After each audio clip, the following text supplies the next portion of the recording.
siç ju dini, janë rritur me idenë se duhet të jemi gjithmonë të gatshëm, të kuptueshëm, të pranueshëm. Dhe në këtë përpjekje për të mos zgënjur të tjerët, shpesh ne harrojmë vetveten. Fillojmë të ulim zërin ton të brendshëm, të shtym nevojat tona anash, dhe të lejojmë shpeshherë që njerëzit përreth nesh të kalojnë disa kufi që kur nuk i kemi shprehur, por shpeshherë i kemi të qartë. Këta kufini nuk i themi me zë. I ndjejmë në trup, në tension, në lodhje, në një shtrëngim që nuk e shpjegoni dot fizikisht. I shprehim ndoshta me largim, me heshtje, por nuk i artikulojmë dot. Nga frika, nga faji, nga turpi, por edhe sepse thjesht ndoshta nuk na është mësuar gjatë gjithë jetës tonë se si ta bëjmë. Do doja që të mendonit së gjithë së bashku një hipotezë të shkurtër, kur në një të dielë mbasdite ju jeni të shtirë në dhomën e ndjenjës në shtëpinë tuaj dhe papritur dikush hyn brenda, pa trokitur dhe pa marrë lejen tuaj. Në fakt juve ju zënë befasi, ndoshta ndjeni të tensionuar dhe të papërgatitur. E njëjta metaforë lidhet edhe me temën e sotme, me vendosjen e kufive emocional. Njerëzit hynë në hapësirat tona të brendshme jo sepse janë të pasjellshëm, por sepse ne në fakt nuk kemi vendosur derën. Dhe pikërisht në këtë webinar ne do mësojmë si ta vendosim këtë derë. Si të vendosim si ta mbajmë hapur derën por në mënyrë të shëndetshme dhe si ta bëjmë këtë pa humbur veten në proces dhe njëkohësisht pa humbur edhe të tjerët rreth nesh. Për më shumë do jap fjalën Sarës, e cila do fillojë me pjesën e prezantimit. Shumë faleminderit Arida, e vlerësoj realisht shumë dhe jam e kënaqur dhe shumë e lumtur që po e ndajmë së bashku këtë prezantim dhe këtë sesion. Atëherë, unë quhem Sara, jam po ashtu pjesë e Blis, ofroj shërbimin tim pranë Blisi këshilluese dhe do doja që këtë prezantim ta nisja po ashtu duke përmendur që ky webinar është së bashku me Blis që mundson këtë hapësirë, por gjithashtu co-organized me Fëmia Brenda ose Nisma Fëmia Brenda që për cilës unë jam themeluese dhe kemi si qëllim promovimin e shëndetit mendor në Kosovë dhe në Shqipëri. Dhe po ashtu kemi si qëllim dhe psikoedukimin që për mendimin tim është shumë i rëndësishëm në kulturën tonë, i cili mendoj është po ashtu një synim që ne mund të arrijmë shumë qartë edhe përmes këtij webinari, se përmend ose përmbledh shumë gjëra që kanë të bëjnë me pikërisht këtë psikoedukimin. Në kulturën tonë jemi mësuar të jemi të lidhur fort me njëri tjetrin. Aq fort madje sa që mendojmë ndonjëherë sikur edhe të panjohurit mund të jenë pjesë e kësaj hapësire personale që ne ndajmë. Por kjo afërsi ndonjëherë shpesh mund të na bëjë të ndihemi të ngarkuar fatkeqësisht, dhe pse na ofron shumë burim ngrohtësie, por që është shumë e rëndësishme të kuptojmë se ku janë ato, kur është ai momenti që ne duhet vendosim kufijt. Pikërisht për këtë arsye, unë mendoj që si fillim për të njohur dhe pak me njëri tjetrin apo për të ndarë pak disa mendime, do doja që ta nisnim me një energizer, pra një energjizues që unë do të ndaj një Menti. Besoj keni dëgjuar platformën Menti, është një platformë ku mund të ndahen shumë lehtë opinione apo ku secili nga ju mund të ngrej zërin e tij lidhur me një pyetje të caktuar, dhe unë doja që ta nisni me pyetjen kur ndjeni se dikush po ju afrohet pak më shumë se ç'ndjeni rehat. Do të shkruani një situatë ose një frazë ose një përjetim kur dikush ka kaluar kufirin emocional apo fizik me ju. Domethënë pikërisht afër dhe larg është titulluar sepse ne jemi larg për shkak të këtyre kufijve, por afër sepse ky webinar po në një farë mënyrë po na bashkon. Do doja që të skanonit kodin që do jetë. Po, atë po mundem të bëj thjesht një moment. Okej, mund të skanoni kodin që ndodhet këtu në screenin tuaj.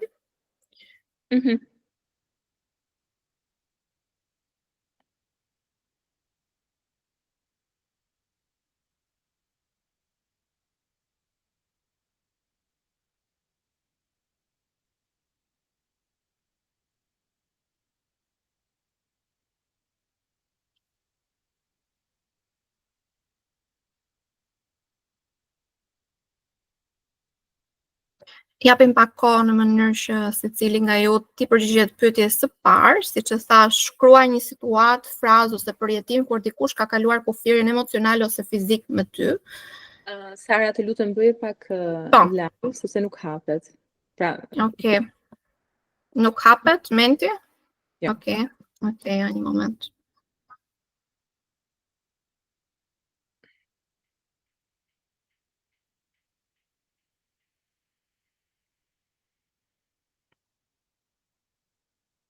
Po postoj dhe kodin këtu në këtë më fal linkun.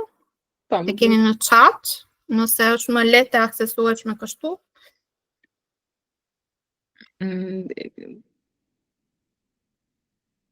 Po, në chat është më aksesueshme. Okej, dakord. Që të gjithë mund të përdorni në chatin, ju lutem. Mund të klikoni në linku që zgjidhet si Sara.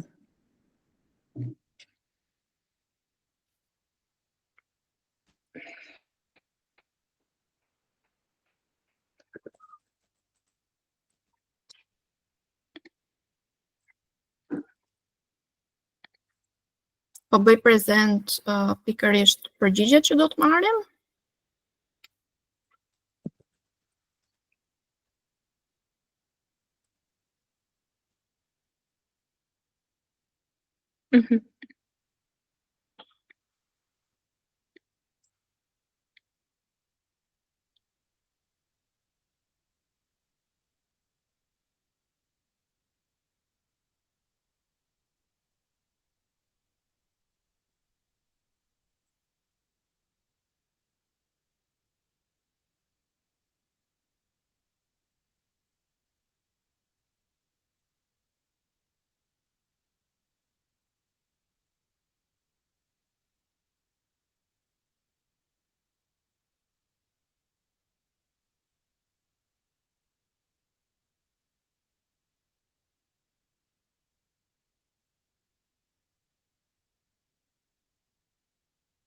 Ndërkohë besoj mund vazhdojmë me pjesën e shfaqjes së rezultateve dhe analizës pak ose.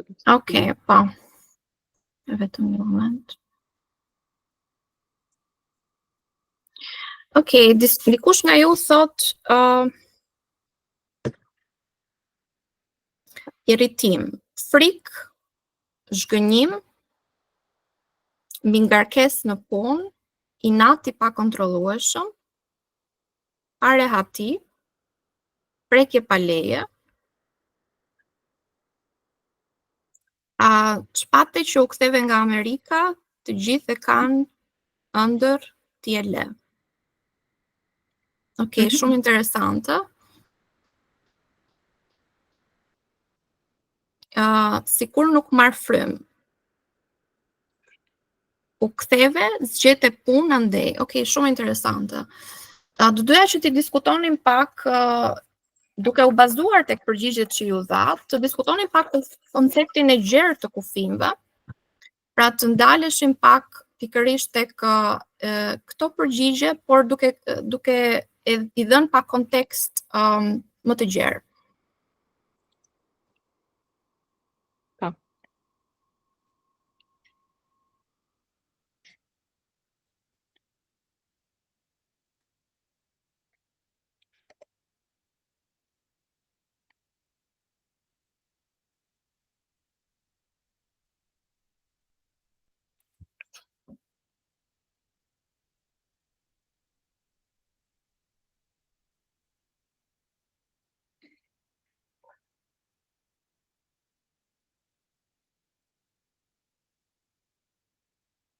Okej. Siç e dim, kufijt në psikologji, më saktë sipas konceptit të hapës, të shoqatës amerikane të psikologëve, kufijt janë vija të padukshme, të cilat përcaktojnë se ku mbaron uni im dhe ku fillon tjetri. Ashtu siç përmes përgjigjeve ju e dhat, disa ishin në një farë mënyrë llogaridhënëse, pra ose llogarikërkuese. Le të themi kërkonin që të jepni shpjegime. Dhe kjo ndodh shpesh në kulturën tonë, por jo vetëm, ndodh dhe jashtë kësaj kulture, pra në kultura të tjera. Unë do t'i shuaja kufijin në një farë mënyrë një lloj rregullatori të brendshëm. Pra ato përfshin pritshmëritë, rregullat që individi vendos për të mbrojtur mërshënien e tij emocionale, mendore dhe fizike. Në momentin që dikush bën këtë llogari, pra kërkon këtë llogari ndaj jush, në një farë mënyrë ju keni ato rregullatorët tuaj të brendshëm që mundoheni që t'i përçoni tek tjetri dhe të mundoheni që t'i jepni sinjale në mënyrë që personi tjetri të kuptojë që ky është kufiri im. Dhe pikërisht ky koncept bazohet tek këto vija që ne do të flasim shumë qartë, që janë vija të padukshme, pra siç mund t'i quajmë kufijt. Atëherë. në Shqipëri, se fjala kufi na shqetëson. Në një farë mënyrë unë do doja që të ndaleshim pak pikërisht tek kjo fjalë që është tepër gjeografike në sensin e parë të fjalës, por është po ashtu shumë emocionale, sepse na tingëllon sikur dikush po na mbyll derën në fytyrë. Në një farë mënyrë mund të na tingëlloj madje sikur dikush na thot mos mu afro, mos më shqetëso, mos më thuaj çfarë të bëj.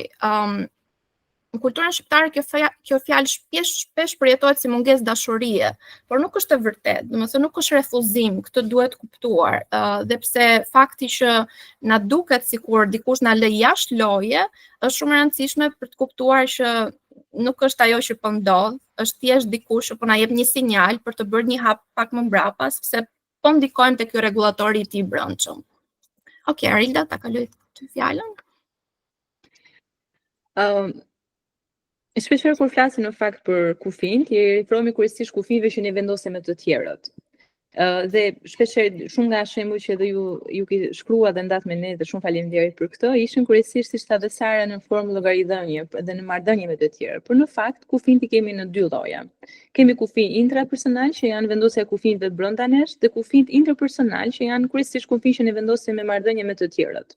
Në rastin e kategorisë së parë, ku flasim për kufint intrapersonal, lidhen drejt për drejt me aftësinë e secilit prej nesh për të njohur dhe respektuar ndjenjat dhe nevojat personale, pa u ndjerë fajtor ose të turpëruar kur ne e bëjmë këtë gjë. Në shoqërinë tonë shqiptare, siç përmendi dhe Sara, shpesh kjo aftësi sfidohet nga mesazhe kulturore që na bëjnë të besojmë se të shprehim emocione të saktuara, në fakt të shenjë dobësia.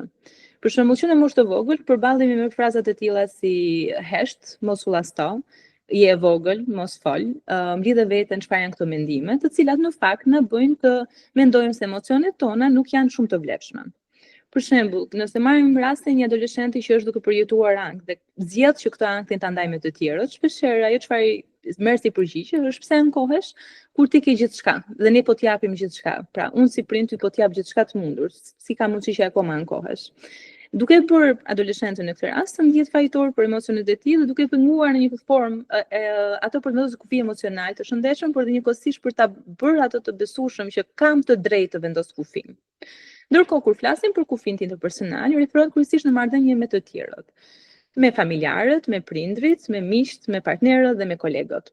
Në kulturën shqiptare, këta kufin shpesh janë të turbullt, kjo edhe siç e tha dhe Sara për shkak të lidhjeve të forta emocionale dhe përshmërive që familja dhe komuniteti kanë ndaj nesh, por edhe ne kemi ndaj tij. Dhe shpesh frazat të tilla si mund t'i flasësh prindit në këtë lloj forme kur unë të kam rritur, ose ne jemi miq të thuar, pra çdo gjë ndahet mes nesh. Shfaqin qartë sa e vështirë në kulturën tonë shpeshherë është vendosjes kufin, pa u përballur me presionin emocional që të vjen më mbrapa. Për shembull, një shembull tipik është shembulli i një rasti të një adoleshent ose të riu që zgjedh të bëjë një karrierë ndryshe nga ajo çfarë është projektuar gjithë jetës së tij për ta bërë. Që shpeshherë, për shembull, prindrit ose edhe shoqëria mund të thotë që siç ishin dhe ato raste që pse zgjodhe këtë lloj drejtimi ose ne kemi sakrifikuar gjithë këto vite që ti të zgjedhësh të bësh doktor apo të minimizojnë zgjidhjet që ti bën në jetë. Mund të kalosh pak në slajdin tjetër, lutem? M'fal, kthej edhe një herë në slajdin më parshëm. Yes. Ndërkohë, shembuj të tjerë që kemi në kulturën tonë janë pikërisht në disa kontekste. Kemi për shembull në kontekstin familjar, ku janë prindër që ndërhyjnë në çdo aspekt të jetës së fëmijës, për shembull unë jam fëmija, ti je fëmia ime dhe unë e di çfarë është më e mira për ty. Ose për shembull raste kur hyn në dhomën e fëmijës ose të adoleshentit pa trokitur, duke konsideruar që ky është një ambient i përbashkët, këtë shtëpia ime dhe është drejta ime për ta bërë. Apo komente për trupin, ose komente për zgjedhjen e partnerit dhe zgjedhjen e karrierës. Pastaj, shkelje të kufinve kemi edhe në aspektin e komunitetit dhe lagjes, kur turpi në këtë rast nuk është i shijimi, por është i komunitetit, është i familjes dhe përgjegjësia për këtë është mbi mua. Pastaj kemi edhe raste për shembull në shoqërinë tonë që shpeshherë jemi të ftuar në ditëlindje, jemi të ftuar për të dalë edhe në momente ku ne nuk ndjehemi mirë ose jemi të lodhur.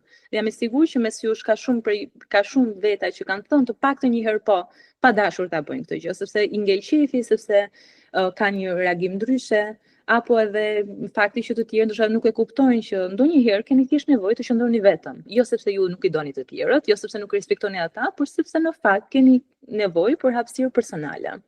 Kemi edhe shkelje të kufinve, shembujin në kulturën shqiptare, kur në rastin e me partnerin. Pra kur partneri kontrollon rrobat, kontrollon llogaritë, shoqërinë, dhe shpeshherë kjo shihet që nuk është xhelozi, por në fakt është dashuri se unë dua të të mbroj. Por në fakt në këtë rast kufi shndërrohen në posedim.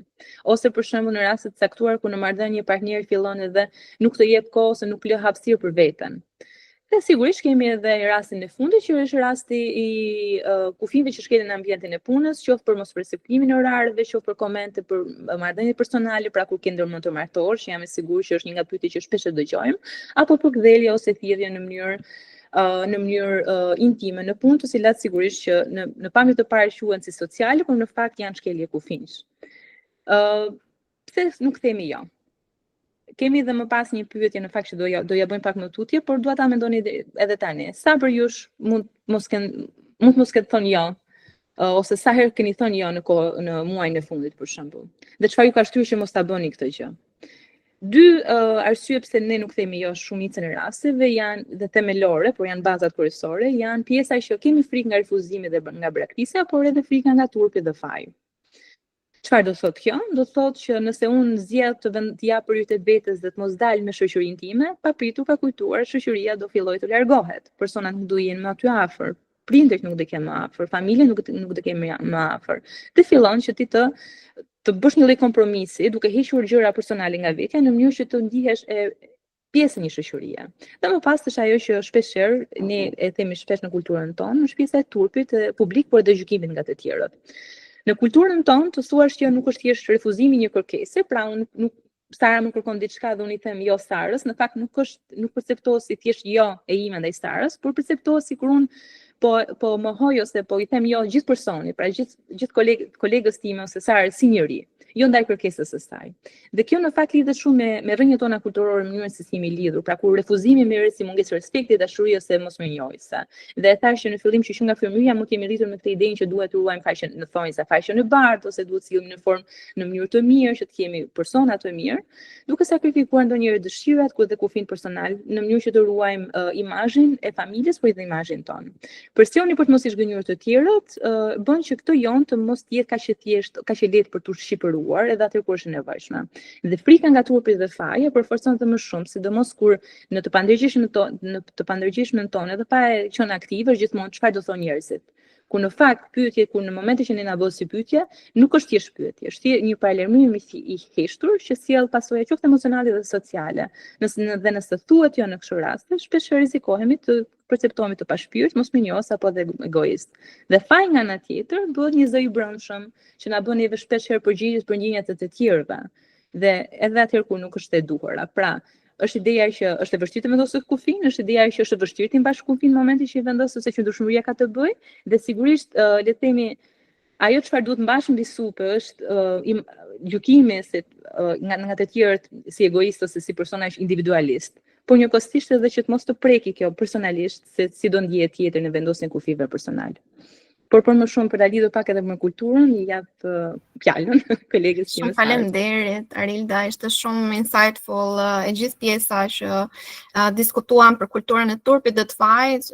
Realisht personalisht mua kjo pjesa e kulturës së turpit më bën shumë të jem alert, sepse është në një farë mënyrë shumë e rrënjësore në kulturën tonë, pra shumë e ngulitur, dhe është diçka për të cilën unë do doja që ndoshta në fund të dëgjonim dhe opinionet të audiencës tonë.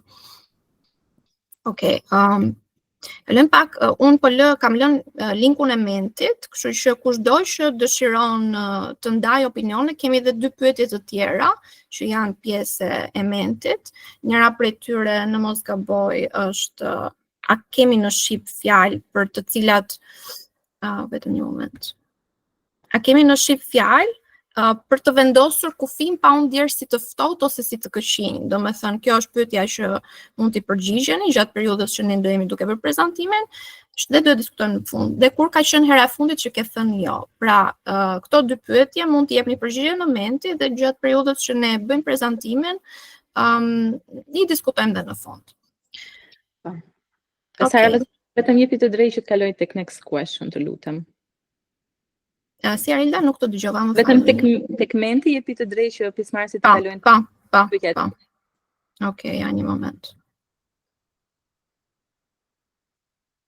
Por ndërkohë, ose sa herë mund ta bëjmë edhe në fund fare në formë bashkëbisedimi, meqense në fakt jemi në Google Meet dhe të gjithë mund të kenë të drejtë të flasin. Okej, në rregull. E me ngritje dore, kështu që. Super. Okej, a kemi në shqip atëherë për pyetjen e parë, fjalë për të vendosur kufin pa u ndier si të ftohtë ose si të këshinj?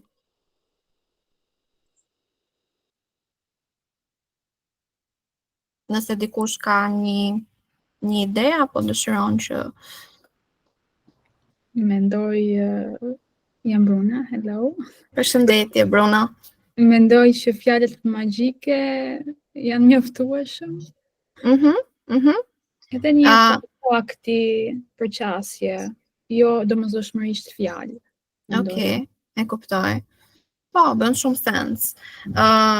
Dhe besoj janë të mirë përdorura në kulturën tonë, por ndonjëherë në një farë mënyrë shpeshherë hezitohen që të përdoren këto fjalë nga disa prej nesh, sepse mendojmë që kthehemi pak tek ajo kultura e fajit dhe turpit, domethënë siç e përmendi dhe Arilda, ndonjëherë përdorimi i tyre mund të shkaktoj faj ose turp. Dikur tjetër ka një mendim të dytë?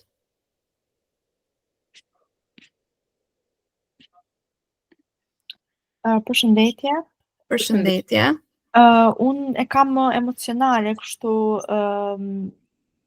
ndoshta përgjigjen, për shembull është mua më duket mjaftueshëm shqip të thuar për shembull dikujt që më lëndon me ndonjë fjalë, ti them që kjo që sapo the më lëndoi. Është një lloj kufiri, por që realisht në kulturën tonë pak merret sikur siç e përmendet edhe juve më herët. Një Arlinda që tha që është pjesa e turpit edhe fajit. Sigur vërtet. Jo, do e lidha me këtë që shpeshherë kur ne themi po më lëndon, në fakt personi nuk ka të vështirë të perceptojë që edhe ti ke ndjenja dhe ti mund të lëndohesh, por e merr më shumë se çfarë ka mund të gabuar që po lëndoj personin tjetër. Pra shpeshherë kthehet tek vetja dhe ndoshta kjo është vështirësia për të vendosur kufin.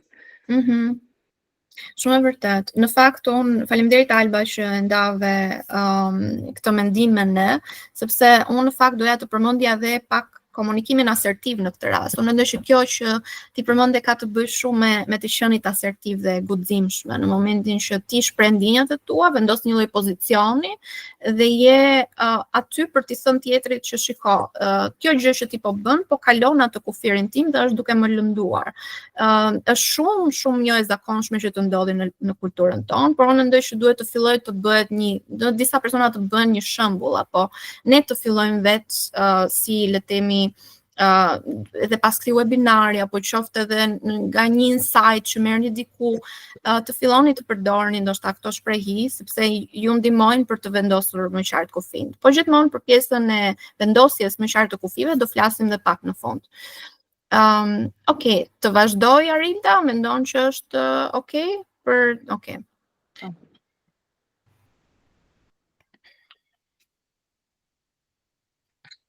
Okej.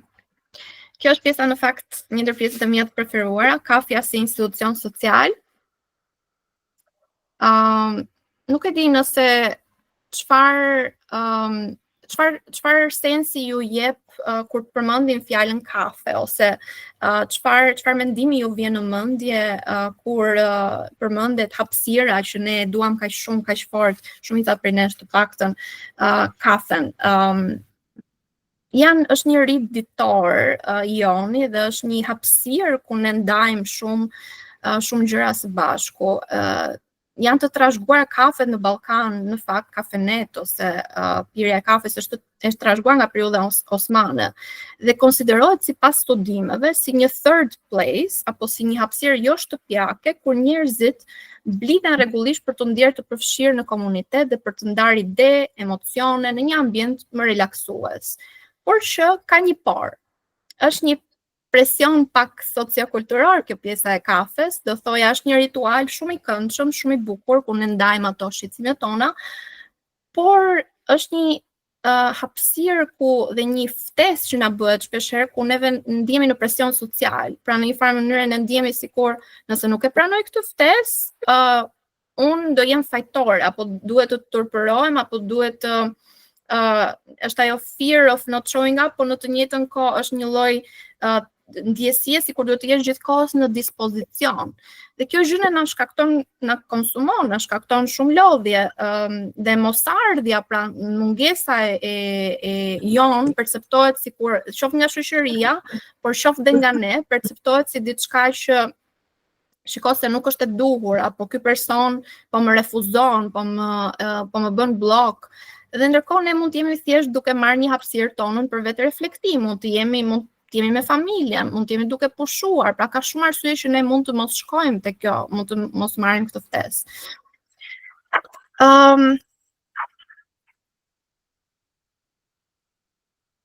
Vetëm një moment. Okej. Kemi një vështrim kulturor për sa i përket Ballkanit. Unë do doja që të zgjerohemi pak më shumë, sepse folëm për Shqipërinë, por do doja që ndoshta të jepim pak më shumë kontekst edhe përmes studimeve të ndryshme, të cilat ju do t'i keni referencat në fund. Intimiteti kulturor është një koncept që shumë prej jush ndoshta edhe nuk e kanë dëgjuar, mund të jetë një koncept i ri, por që ka shumë të bëjë me pjesën e kufive dhe me mënyrën se si ne duam të transmetojmë të tjerët, apo të ajo që neve na bashkon në fund të ditës si në këtë rast në Ballkan, pra.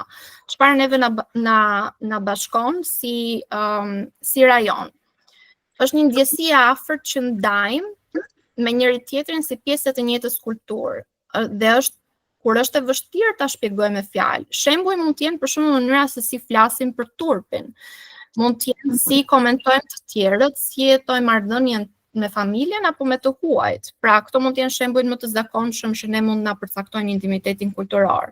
Dhe pikërisht ky studim How Balkan Am I është shumë, le të themi, thelbësor në përfshirjen e këtij koncepti dhe na tregon se si më qartë ne i perceptojmë këto kufin që folëm pak më parë. Pra, kushdo që dëshiron, ndoshta siç Darilda po e shkruan në chat, kushdo që nga ju dëshiron ta lexojë më tepër, do ja u sugjeroja realisht.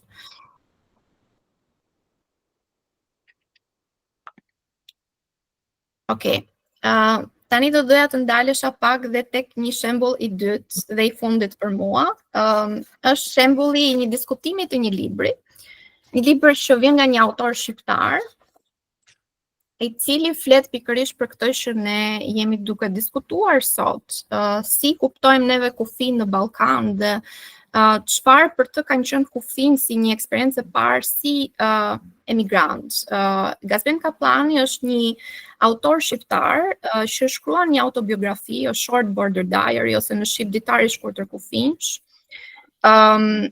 Ai përmend shumë shpesh dhe përmes humorit, sepse ka shumë nota humori ky libër, përmend përvojën e tij, pra përvojën e një emigranti shqiptar në Greqi pas rënies së komunizmit, tregon historitë e shumë shqiptarëve që kaluan kufirin dhe u përballën me gjuhë të reja, u përballën me ndjenjat e refuzimit dhe vështirësi për të ndjerë në shtëpi. Unë nuk e di nëse dikush nga ju këtu mund të jetë emigrant apo mund të jetë pjesë e diasporës shqiptare, por unë mendoj që është me rëndësi për të kuptuar. Faleminderit për Elion, në mos gaboj. Është shumë e rëndësishme dhe shumë e zakonshme që të gjehet kjo ndjesia sikur ndoshta i përkas këtij vendi ose nuk jam e sigurt nëse i përkas. Pra një lloj ndasie, qoftë identitare dhe emocionale, po qoftë edhe gjeografike. Gjeografike pra shumë e lehtë për të identifikuar, por që ajo emocionale pak më e vështirë. Dhe pikërisht për këtë jemi këtu, për të folur për këtë ndasi që ne krijojmë ose që krijohet kur një individ nuk di më se ku ndihet në shtëpi, nuk ka më një ndjesi përkatësie, pra nuk e di nëse është në rastin e Gazmendit, nuk e dinte nëse ishte emocionalisht në shtëpi në Shqipëri apo në Greqi. Ai nuk ndihej sikur kur të kthehej përsëri në Shqipëri do të gjente pikërisht këtë le të themi ngrohtësi. Dhe aty ju desh që të vendoste këto kufij emocional, le të themi në librin e tij ai shpjegon si ka vendosur dhe se si gjatë periudhës që jetoi në Greqi vendosi këto kufij. Kufijt në kulturën shqiptare janë shpesh të paqartë për shkak të natyrës kolektive, normave të pashkruara dhe përpjekjes për të ruajtur një imazh të përbashkët. Megjithatë, vendosja e kufive nuk është ndarje, por është një akt vetë respekti. Ne në një shoqëri që përzien turpin, detyrimin, ndjenjen e përkatësisë, kufin mendoj bëhen të domosdoshëm për ndërtimin e një mirëqenie personale por dhe kolektive. Do doja që pikërisht të ndalesha edhe pak tek shëndeti mendor, sepse është një aspekt shumë i rëndësishëm i asaj që ne do të prekim në këtë moment. Kufint janë një mënyrë për të mbajtur atë harmoninë personale, por edhe kolektive, siç e përmenda. Dhe unë mendoj që është shumë e rëndësishme që pikërisht vendosja e këtyre kufinve, ashtu siç Darilda do na flasi se si neve të reagojmë kur shkelen kufint, por dhe se si më pas duhet ta mbrojmë të shëndetin tonë mendor që është kaq i rëndësishëm. Unë mendoj që pikërisht diaspora, që ndoshta, por jo vetëm, e ka të nevojshme këtë pjesën e vendosjes së kufive emocionale, apo qoftë edhe të qenit okay me veten tonë për sa i përket harmonisë personale dhe kolektive, siç e përmenda. Okej, duke kaluar pikërisht pra të shëndetit mendor, do doja që Arilda të na fliste pak për si të reagojmë kur shkelen kufint. Shumë faleminderit Sara. Për të gjithë ata që duan, siç e the edhe ti më përpara, që të lexojmë më shumë për librin interesant që ti ke përmendur, i keni në chat. Ndërkohë, duke përdorur ndoshta edhe ngritjen e dorës, do doja shumë që të na thonit pak a shumë që secili për ju, le të themi, nëse ka thënë një herë të vetme ose shumë herë, po pa dashur të thot po nga të po të sforcuara. Dhe sa shpesh ka ndodhur këtë në fundit, për shembull.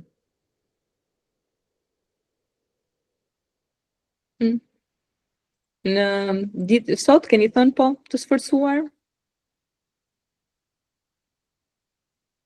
Nuk pas ka thënë asnjë po të sforcuar. Në rregull, Alba, faleminderit që ndave. Dhe jam e sigurt që nëse ktheheni pak mbrapa në kohë do mendonit muajin e fundit, shpeshherë ka shumë jo që nuk i themi dot, pra duam t'i themi, por nuk i themi sepse kemi frikë se çfarë vjen pas jos. Dhe ka edhe shumë po që i themi vetëm për hir, për të mbajtur të marrëdhënie që folëm përpara, por edhe për të ruajtur atë perceptimin që ne duhet të kemi tek të tjerët. Përpara se të them se si duhet të reagojmë kur shkelen kufin, në fakt do doja shumë të theksoj edhe një herë se si është të vendosësh kufin, pra si duhet të jenë kufint. Kufint në vetvete, siç e tha dhe Sara më përpara, nuk janë asgjë më shumë se sa kur ti e di çfarë do, çfarë toleron dhe çfarë të përket ty. Pra çfarë të përket ty individualisht dhe çfarë do ta ndash me të tjerët njëkohësisht.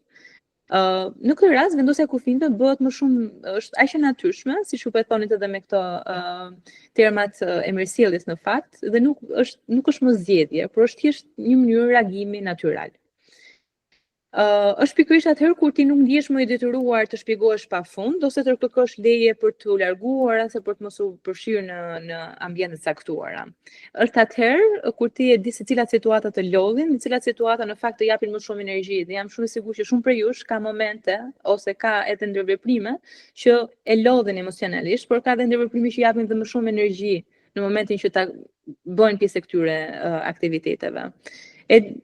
Të vendosësh kufin është kur ti e di shumë mirë që në fakt sa i gatshëm je ti të kthesh një përgjigje pozitive një kërkese që të vjen dhe që mos ta shohësh shpeshherë fajin tek vetja kur ti thua jo. Dhe njëkohësisht të mbash qëndrueshmëri, pra të mos ndihesh fajtor për jon që ti the, por ta si të thosh këtë jo të thënë që është pjesë e procesit të edukimit të personave rreth jush, se çfarë duhet të tolerojnë dhe çfarë jo kur janë afër jush. Dhe jo pjesë e gabimit tënd, por në një formë ose tjetër janë në fakt pjesë e vendosjes së një gardi rreth jush të shëndetshëm dhe edhe nga ana psikologjike. Si mund ta bëni këtë? Sigurisht që këtu kemi thënë disa shprehje që janë për shembull në rast caktuara kur dikush ju kërkon të flasë me ju, ti thoni që e kuptoj, por unë thjesht dua të që nuk jam në gjendje të flas tani, dhe kjo nuk ka të bëjë absolutisht me ty, por është thjesht ndjesia ime. E vlerësoj ftesën në raste për shembull kur ju ftoj në rast caktuar, por keni nevojë për kohë për veten, dhe sigurisht që në raste kur ju pyetet se ishin disa raste pse i kthyer nga Amerika, kur të gjithë duan të largohen, pyetje të tilla që çfarë do ti në Shqipëri ose akoma nuk je martuar, kur do bësh fëmijë, etj që janë pyetje më standarde që ne dëgjojmë në jetën e përditshme, të kuptoni që janë tema personale dhe intime dhe askush nuk ka të drejtë të bëjë këto. Pra në momentin që ti vendos një paraprirje dhe nuk e toleron të bëri të kësaj pyetje, kuptohet që ky është kufiri im dhe ti nuk duhet të kalosh më tutje. A do mësohet në herën e parë? Jo. do duhet të bëhet vazhdimisht me persona, sidomos personat të tonë të afër, absolutisht. Dhe është shpeshherë e dhimbshme, sepse sigurisht që do të thënë, siç e thash edhe përpara, të thuash sjelljet vendosësh kufin, shpeshherë lidhet edhe me faktin që ne mund të humbasim persona rrugës. Dhe është e sigurt që do humbasim persona rrugës kur fillojmë të shohim nga vetja dhe kur fillojmë të vendosim disa kufin që ne na duhen. Por është nevojshme që këtë vendosjen e kufive ta bëjmë qoftë në aspektin verbal dhe trupor, por edhe në aspektin emocional, që mos të ndjehemi në fajt dhe të kuptojmë edhe një herë që është pjesë e edukimit të personave përreth, por edhe pjesë e edukimit tonë të brendshëm. Dhe më rëndësishmja në vendosjen e kufive është të kuptuar dhe ndërgjegjësimi që ju keni të drejtë ose unë kam të drejtë për të vendosur kufin. Unë mund të them jo sepse duhet ta bëj, por sepse kam të drejtë ta bëj. Dhe kjo në fakt është shumë e rëndësishme. Sepse në të kundërt, të gjitha jo ose po që ne kemi thënë, në fakt ndikojnë në pjesën tonë të shëndetit mendor, që do na thotë edhe jo, edhe Sara më pas, por më sa pash ka ngritur dorën Brunilda, që mund ta fusim që tani si pyetje nëse ka pyetje apo është akoma duke Jo, ngrihet dorë si ishte për një pyetje që u bë më parë. Në rregull. Është dëshira ime që të kem pyetje, ndjes. Ndërkohë për pjesën e shëndetit mendor mund ta kaloj tek Sara dhe kemi edhe vetëm 2 slajde dhe do i rikthehemi direkt te pyetje-përgjigje. Shumë faleminderit Arilda. Okej, po kaloj në slajdin tjetër. Kufin dhe shëndetit mendor. Siç e foli dhe Arilda, shumë e rëndësishme që kur vendosen këto kufin të përdoren fraza nga ato që shembujt të cilët dhe ti vet Arilda dhe, por që pse është e rëndësishme që të vendosen këto kufin. Një ndër faktorët më të rëndësishëm që ndoshta në momentin që ne vendosim këto kufin të shëndetshëm ndodh është pikërisht ulja e ankthit. Individi ndjen siguri kur kontrollon hapësirën e vet.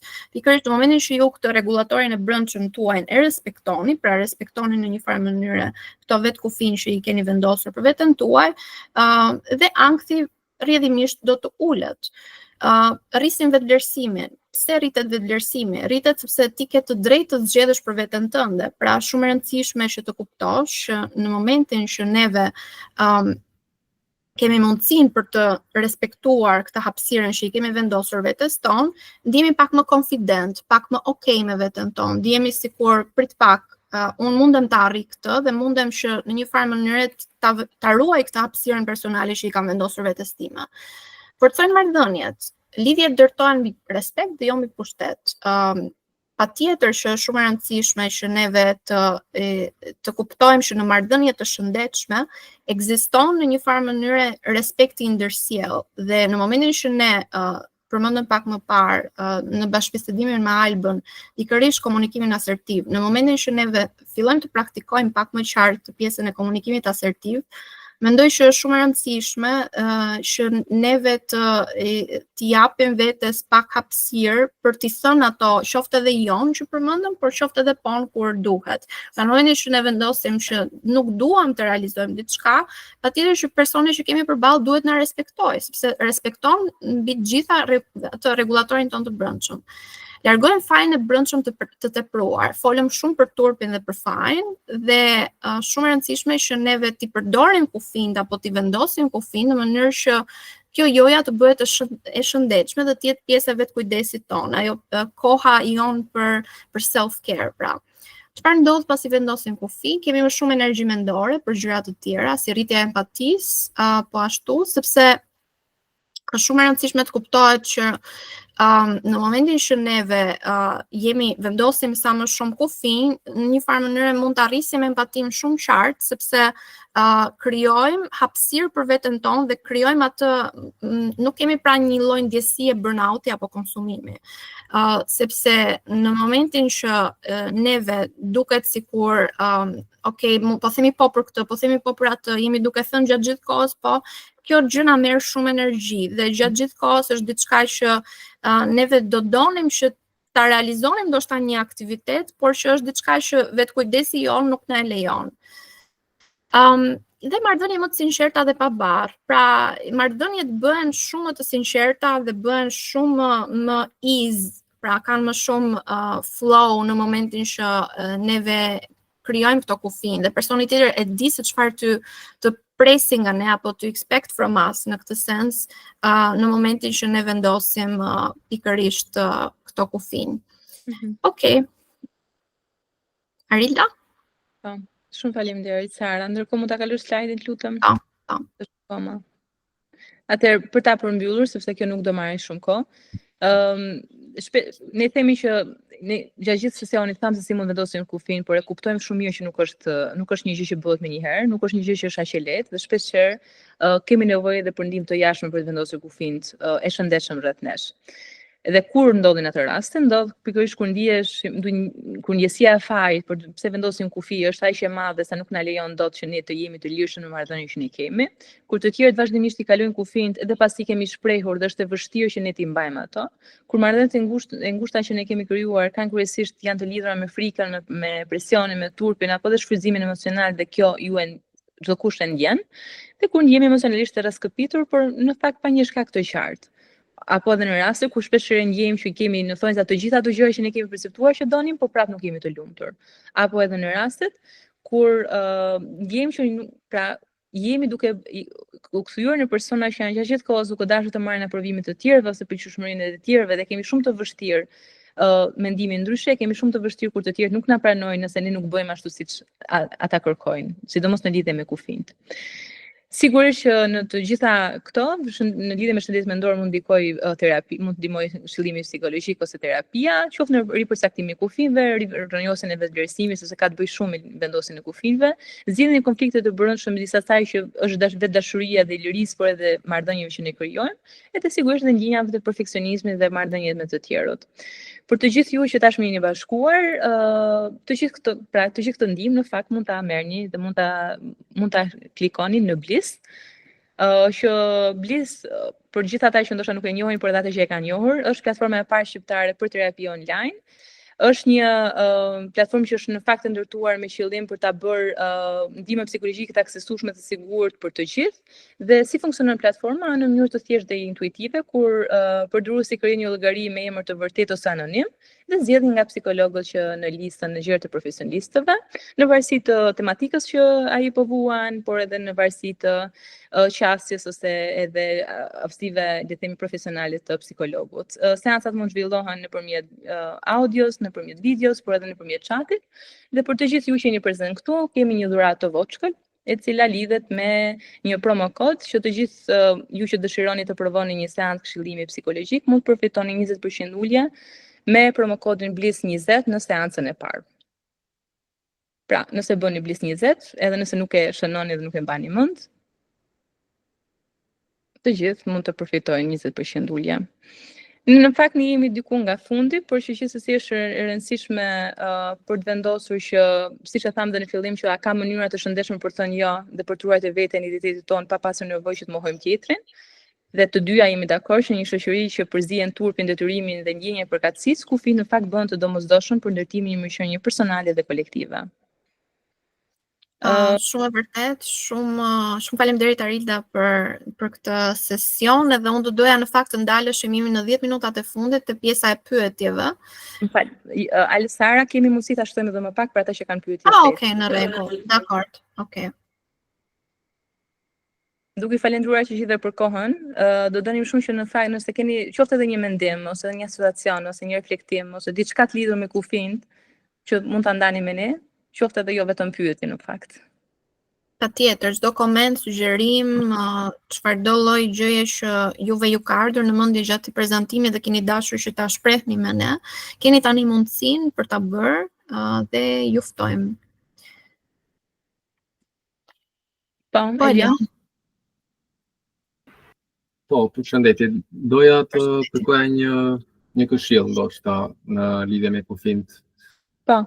Për sa përket personave që kanë një moshë të caktuar, që i përkasin një brezi të ndryshëm nga joni, siç mund të jenë prindërit, daja, halla, teze, pra që ka një diferencë edhe moshe dhe kulture dhe mentaliteti. Çfarë përqasje je këshilloni për të vendosur kufi me këta persona, sepse ata janë mësuar ndoshta me pritshmëri të ndryshme nga shkanë ndoshta shokët tanë, edhe ndoshta kanë më shumë hatërmbetje në krahasim me persona të tjerë dhe është më vështirë të thuash jo këtyre personave. Arilda, dëshiron që të marrësh fjalën? Jo, mund vazhdosh, mund shtoj më tutje. Okej, në rregull. Okej, unë do thoja të për sa i përket pjesës personave që kanë një moshë tjetër, patjetër është gjithmonë më e vështirë dhe bën pra ky ndryshim i brezave, siç ti e përmende, na ndikon pak në mënyrën se si neve qasemi ndaj tjetrit apo qasemi ndaj një personi që ndoshta nuk ndan të njëjtën moshë me ne. Është shumë e rëndësishme që të theksohet, se unë jam shumë fanse saj zjarrt, kësaj pjese që neve nuk na përcakton mosha dhe shumë me rëndësi që respekti nuk varion nga mosha. Pra, respekti dhe mosha e madhe, se shpesh dëgjohet, domethënë, sidomos në kulturën tonë, që mosha e madhe duhet të respektohet pak më shumë. Unë personalisht, mendimi im dhe ajo që eksperienca ime profesionale më ka mësuar që në një farë mënyre kufijt apo të vendosurit të mënyrës se si ne qasemi ndaj tjetrit duhet të jetë në bazë të personit dhe pikërisht pavarësisht ndryshimit të brezave, unë mendoj që patjetër ne mund të kemi qasje të respektueshme në të dyja palët, edhe nëse personi është një brez më sipër nesh apo është një brez më i madh, unë mendoj që respekti duhet të jetë i ndërsjellë sido që të jetë. Dhe patjetër që vendosja e kufive mund të bëhet më e vështirë në momentin që dikush ka një moshë më të madhe se ne, por është shumë e rëndësishme që ne ta vendosim atë kufirin që kemi planifikuar për të vendosur apo të mundohemi që të ndajmë atë hapësirën të përbashkët. Okej, Arila, dëshiron të shtosh diçka? Në fakt doja të shtoja këtë pjesën që se ka edhe një pyetje që është pak a shumë e ngjashme, ndonse në lidhje me target motion në chat, në lidhje me si hap të parë, si të fillojmë vendosin, sidomos nëse ata janë familjarë që absolutisht e vështirëson pjesën e procesit. Nëse sidomos në ato raste që nuk e ke bërë asnjëherë, siç e thamë përpara, është shumë e rëndësishme të kuptosh një herë se çfarë kufin shke, sepse ajo çfarë mund të quhet kufin për mua, për Sarën mund të jetë, pra nuk mund mos jetë shkelje kufiri. E dyta është shumë e rëndësishme për të kuptuar se çfarë na bën të ndjehim ose çfarë na provokon si emocion ky kufi që shkelet, sidomos nga prindërit ose nga familjarët tanë që janë shumë persona të afërt. Dhe e dyta është pjesa shumë e rëndësishme për ta kuptuar që vendosja e kufinve është e domosdoshme për personin që po vendos kufint dhe nuk është refuzim i personit tjetër. A ka mënyra se si ta bësh që prindi ta kuptojë? Shpeshherë nuk e kupton. Mund të ndodhë që me herë të parë, me herë të dytë dhe 10, unë mund të ndaj edhe një eksperiencë, siç po thoshte edhe Sara, personale, që jam i sigurt që më është dashur vite, edhe këshillim psikologjik, po edhe vite punë me veten për të vendosur kufit me prindit e mi, dhe jam i sigurt që nëse kthehemi të njëjta debateve, është i njëjti mendim. Por ajo çfarë është shumë e rëndësishme është që ti mund të mësosh vendosjen e kufinve duke ia bërë të qartë tjetrit në një kohë dhe qëndrueshmëri të theksuar. Dhe duke pasur parasysh që personi në fakt e ka të vështirë, sepse sigurisht që dikush që i shkel kufit e tjetrit do të thotë që nuk i ka mësuar se si të respektojnë kufit e tij në radhë të parë. Pra gjyshrit tanë ose prindërit tanë janë rritur një kohë me trauma ose me eksperienca të ndryshme të cilat nuk i kanë mësuar se si ti ruajnë kufin dhe nuk e bëjnë dot as me personin ose as me fëmijën e tyre. Dhe në këtë lloj forme je duke mësuar dhe ata, je duke mësuar dhe veten. Por është shumë e rëndësishme qëndrueshmëria dhe mungesa ndjesisë së farit pasi ti e bën këtë gjë. Sepse ka edhe, siç e thamë më përpara, ka edhe një lloj ndjesie, ndoshta edhe viktimizimi ose ndjesie emocionale të keqe që të vjen si përgjegjësi. Pra, unë vendos kufin, por pastaj kam edhe përgjegjësinë emocionale që tjetri ndihet keq që unë po e vendos kufirin. Ajo është çfarë është shumë e rëndësishme për të kuptuar që ke të drejtë ta bësh dhe të qëndrosh asaj. Se për ndryshe do ndjehesh emocionalisht i ngarkuar dhe do ndjehesh sikur gjithmonë je duke bërë gjëra për të tjerë dhe jo për veten. Shumë faleminderit. Faleminderit. Ndonjëherë mund të perceptohet si e pamundur, por që duhet pasur parasysh që edhe diçka e rëndësishme, sidomos për gjyshët dhe prindrit, që ju mund t'i mësoni për kufint ose t'i edukoni për kufin tuaj, por nuk është aq i lehtë ose më saktë i kanë edhe ata të drejtën e tyre për të pasur perceptimin për kufint e tyre. Pra edhe ata kanë të drejtë që unë është detyra ime që unë të përshihem dhe të ndërhyj në jetën e fëmijës, sepse në këtë lloj forme e perceptojnë si përkujdesje, se ashtu e perceptojnë. Por kjo s'do të thotë që ju s'keni të drejtë për kufin, por ashtu sikurse nuk do të thotë që ai ose ajo ashtu e percepton dhe ka të drejtë ta perceptojnë në këtë lloj forme, se ashtu e percepton. Faleminderit Arida, në fakt unë doja të bëja një notë tek pjesa që ti përmende e qëndrueshmërisë. Në momentin që vendos kufijt, duhet të jesh mendoj shumë i qëndrueshëm në mënyrë që dhe tjetri të perceptojë që ti je you're set on this dhe ke një lloj le të themi ke një lloj qëndrueshmërie pikërisht për mënyrën se si ti dëshiron që ta vendosësh veten tënde në hapësirën kolektive. Dhe mendoj që kjo është shumë e rëndësishme. Faleminderit që e përmendë.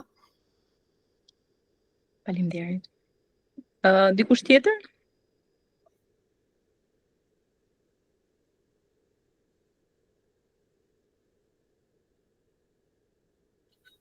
Për shembull në rastet, sidomos në rastet se jam siç e përmenda më përpara dhe flasim edhe nga eksperjenca personale dhe profesionale, që vendosje e kufinjve është edhe kur ti zgjedh që të dëgjosh pyetje që dëshiron ose të bësh biseda të cilat ty të interesojnë.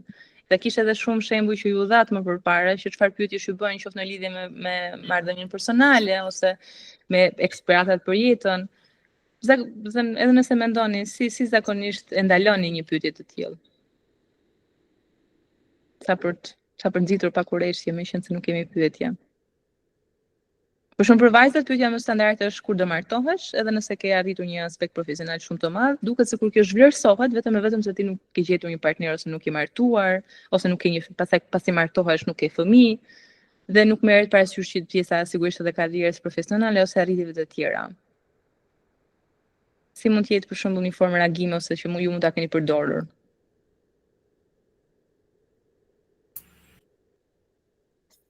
Po Vena, ka një...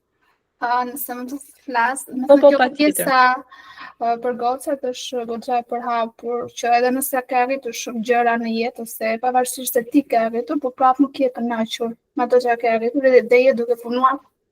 Punuar është kjo pjesa martesa, domethënë, e shikojnë sikur nëse ka arritur atë është cool për mi, është flasim për gjithësi. Unë më përpara, domethënë ka qenë ky mentaliteti në Shqipëri, por thjesht me qëndrimin tim që kam qëllimin, kam objektivat dhe pastaj domethënë. Po. Që qoftë edhe në rastet për shumë të djemve që zgjedhin karrierën ose rikthehen nga jashtë në Shqipëri për arsye të tyre ose për arsye profesionale.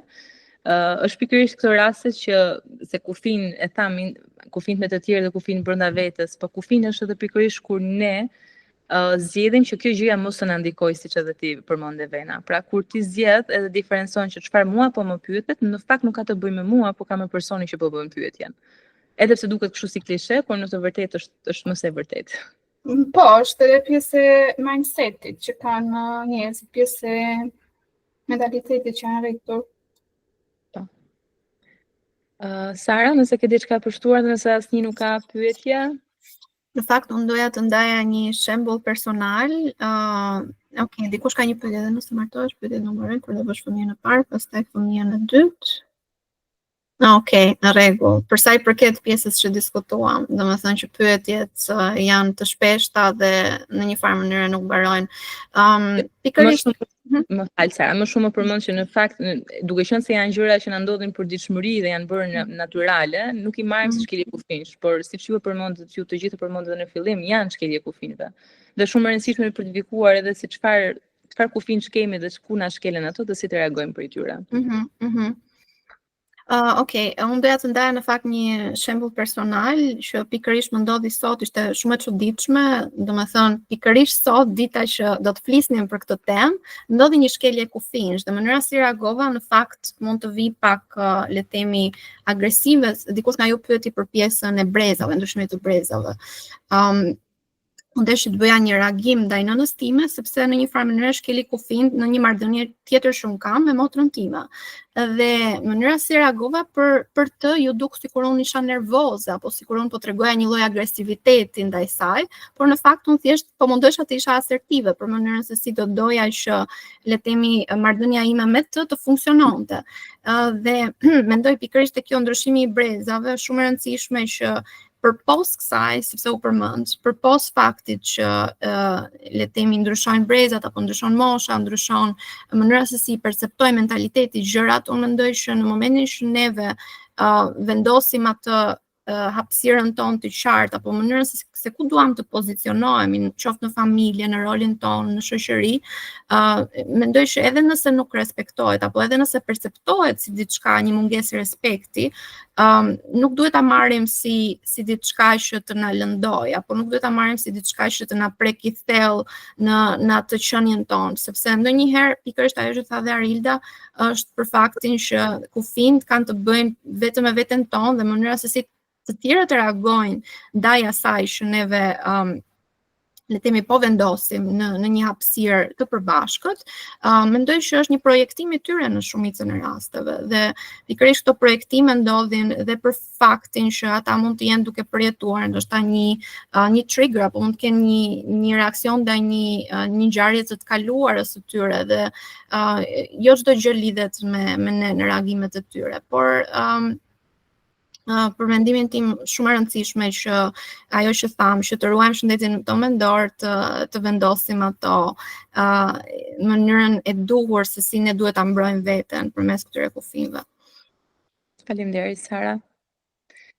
Kam përshtypjen që nuk ka pyetje deri tani, por jam e sigurt që jo vetëm prezantimi që u bë, por edhe ju pas prezantimit mund keni ndonjë indicie, ndonjë situacion ose ndonjë pyetje, jeni të lëshëm ta bëni në faqen tonë zyrtare të info@bliss.al.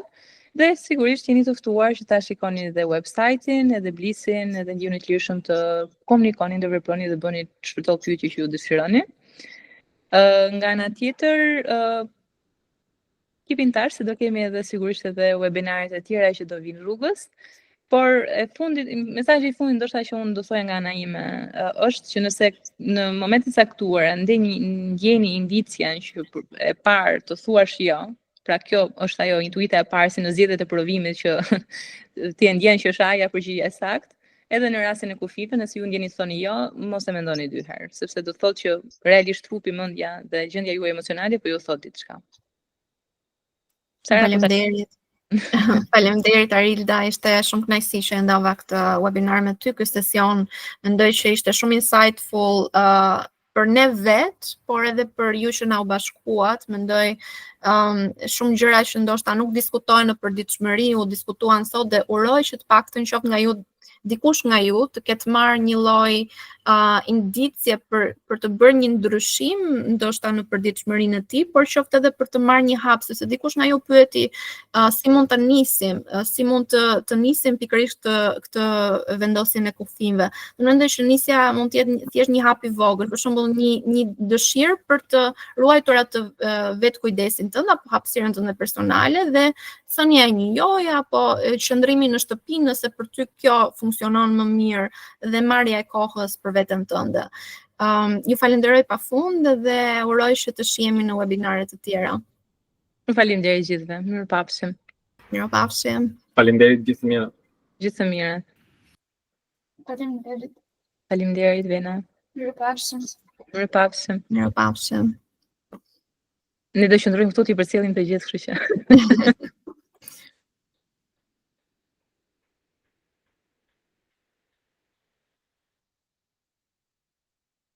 Pafshim Sara.